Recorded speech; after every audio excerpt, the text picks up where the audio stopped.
सभी साथियों को शरद पूर्णिमा की विशेष शुभकामनाएं। शरद पूर्णिमा, आइए शरद पूर्णिमा की पूजा करते हैं। तुलसी के गमले में हम प्रतीक चिन्ह बनाते हैं। सबसे पहले हल्दी और चंदन से लक्ष्मी विष्णु के और उनको सुहाग सामग्री, बिंदी वगैरह चढ़ा के सिंदूर चढ़ाते हैं। माता तुलसी के पूजन करने का विशेष महत्व है। तुलसी माता को लाल चुनरी ओढ़ाई जाती है, उनको श्रृंगार का सामान चढ़ाया जाता है, लाल बिंदिया सजाई जाती है। पूजन सामग्री में कलश तैयार करना है, चौक बनाना है, कलश तैयार करना है और तुलसी माता को सजाकर उनकी पूजन करना है। साथ ही साथ आज के दिन वैसे तो सभी पूर्णिमा का बहुत महत्व है, पर शरद पूर्णिमा का महत्व विशेष बढ़ जाता है। इस दिन की गई पूजा विशेष फलदायी होती है, बहुत पुण्य मिलता है। भगवान सत्यनारायण स्वामी की पूजा की जाती है। साथ में सत्यनारायण स्वामी के साथ साथ लड्डू गोपाल को रख पूजन के लिए पूजन का विधान है। प्रसाद का तो बहुत ही महत्व है। खीर प्रसाद बनाई जाती है, जिसको रात में चांदनी रात में शरद पूर्णिमा की चांदनी में रखा जाता है। साथ में मावा के लड्डू, बुंदेलखंड में विशेष रूप से 3 पाव मावा और 3 पाव शक्कर, 1.5 पाव मावा और 1.5 पाव शक्कर मिलाकर 3 पाव लड्डू बनाए जाते हैं, जो उनकी संख्या 6 रहती है। इन लड्डुओं का विशेष महत्व है।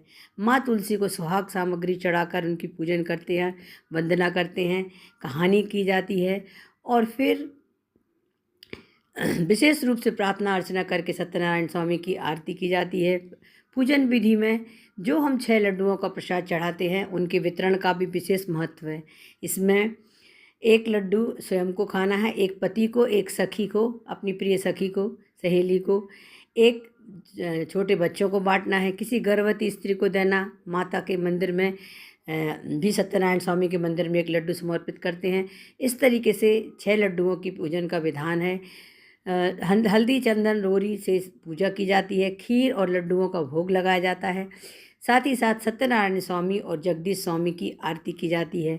खीर प्रसादी को भोग लगाने के बाद इसको रात में शरद पूर्णिमा की चांदनी में रखा जाता है। कहते हैं कि शरद पूर्णिमा की चांदनी में अमृत की वर्षा होती है। इसमें दूध प्रसादी या खीर रखने से उसका फिर सेवन करने से, प्रसादी रूप में ग्रहण करने से समस्त रोगों का नाश होता है। शरद पूर्णिमा विशेष फलदायी क्यों है?